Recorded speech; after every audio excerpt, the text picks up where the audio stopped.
베드로가 대문을 두드린데 로데라 하는 여자아이가 영접하러 나왔다가 베드로의 음성인 줄 알고 기뻐하여 문을 미처 열지 못하고 달려들어가 말하되 베드로가 대문 밖에 섰더라 하니 그들이 말하되 내가 미쳤다 하나 여자아이는 힘써 말하되 참말이라 하니 그들이 말하되 그러면 그의 천사라 하더라. 아멘. 옛말에 산 넘어 산이라는 말이 있습니다. 사도행전 속에 나타나는 초대교회와 당시 성도들의 삶은 그야말로 산 넘어 산이라는 표현이 딱 어울릴 것 같습니다. 말로 표현할 수 없는 놀라운 성령의 역사가 일어나고 교회가 부흥하는 은혜를 경험하기는 했지만 그에 못지않게 교회와 성도들을 향한 핍박은 점점 거세지고 있었습니다. 당시 유대 땅을 다스리던 헤롯 왕이 요한의 형제 야고보를 죽이는 일까지 일어나게 됩니다. 너무나 안타깝고 속상한 일이었는데 그 일을 주도했던 헤롯은 자신이 야고보를 죽인 일로 유대인들이 자신을 좋아하는 것을 보고는 베드로까지 잡아들여 죽이고자 했습니다. 예루살렘 교회는 절체절명의 위기를 맞이한 것입니다. 지금까지는 하나님이 교회와 성도들을 기적 같은 능력으로 지켜주셨는데 이제는 더 이상 현실의 핍박을 견뎌내지 못하고 교회가 사라져 버릴 위기에 처한 것이죠. 당시 교회의 최고 지도자라 할 수 있는 베드로가 감옥에 갇히게 되자 요한의 어머니 마리아의 집에 여러 사람들이 모여서 간절히 기도하기 시작했습니다. 어떤 기도 제목으로 기도했는지 성경이 기록하고 있지는 않지만 우리는 충분히 짐작해 볼 수 있습니다. 야고보는 죽음을 당했지만 베드로만큼은 꼭 살려달라고 기도했겠죠. 그런데 정말 놀라운 일이 생겨납니다. 하나님이 정말 베드로는 감옥에서 나오게 하셨습니다. 천사를 보내셔서 그를 따라 감옥을 빠져나오게 하신 것이죠.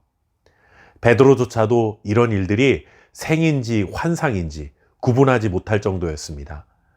우리말로 하면 이게 꿈이야 생이야 하면서 내 볼을 꼬집어보라고 하는 그런 상황이 생긴 것입니다.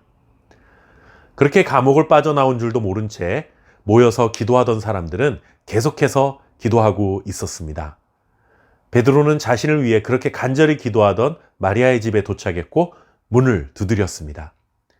그러자 모여있던 자들 중에 로데라는 이름을 가진 여자아이가 영접하러 나왔다가 문을 열기도 전에 베드로의 목소리를 알아듣고는 너무 놀랍고 기뻐서 기도하던 사람들에게 베드로가 대문 밖에 왔다고 소리쳤습니다.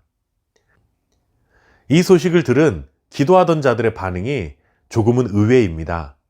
그 아이에게 미쳤다라고 말합니다. 어떻게 감옥에 갇힌 베드로가 지금 대문 앞에 왔느냐? 그게 말이 되냐라는 그런 뜻이죠. 아이는 정말 베드로가 왔다고 힘써 말합니다. 그러자 이번에는 사람들이 베드로가 아니고 베드로의 천사라고 말을 합니다. 끝까지 말도 안 되는 소리 하지 말라는 것이죠.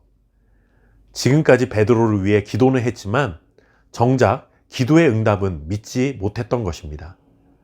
정말 형편없는 기도 아닙니까? 그런데 놀라운 것은 이런 형편없는 기도라도 하나님은 들으시고 응답해 주시는 분이라는 사실입니다. 제가 조금 과하게 형편없는 기도라고 표현했지만 사실 우리의 모습이 이와 같은 경우가 참 많습니다. 하나님 앞에 간절히 기도해 놓고 정작 기도한 우리 자신은 그 기도가 응답받게 될 것이라는 믿음을 갖지 못하는 경우가 많다라는 것입니다. 그러나 우리의 그런 연약함을 하나님이 잘 아십니다. 하나님은 우리를 책망하지 않으시고 그런 우리의 믿음 없는 기도까지도 들어주시는 분이십니다. 야고보의 죽음 때문에 교회는 큰 슬픔에 빠졌지만 기적처럼 베드로를 살려주셔서 하나님께서 교회를 위로해 주셨습니다. 그리고 이런 기적을 일으키는데 연약한 자들의 기도를 사용해 주셨습니다. 기도하는 자들이 누리는 은혜요 축복임을 기억하시기 바랍니다. 기도할 수 있는데 염려하지 마십시오. 기도하면서 걱정하지 마십시오. 기도는 모든 결박을 풀어냅니다. 인생의 길에서 깊은 밤을 만났다고 두려워하지 마시기 바랍니다. 환난 속에 있다고 근심하지 마십시오. 모든 절망의 사슬을 끊고 막힌 것을 뚫으시고 흑암을 깨트리시는 하나님의 권세가 우리의 연약한 기도를 통해 얼마든지 역사하실 수 있습니다. 날마다 기도로 이 은혜와 축복을 경험하는 저와 여러분 될 수 있기를 바랍니다. 감사합니다.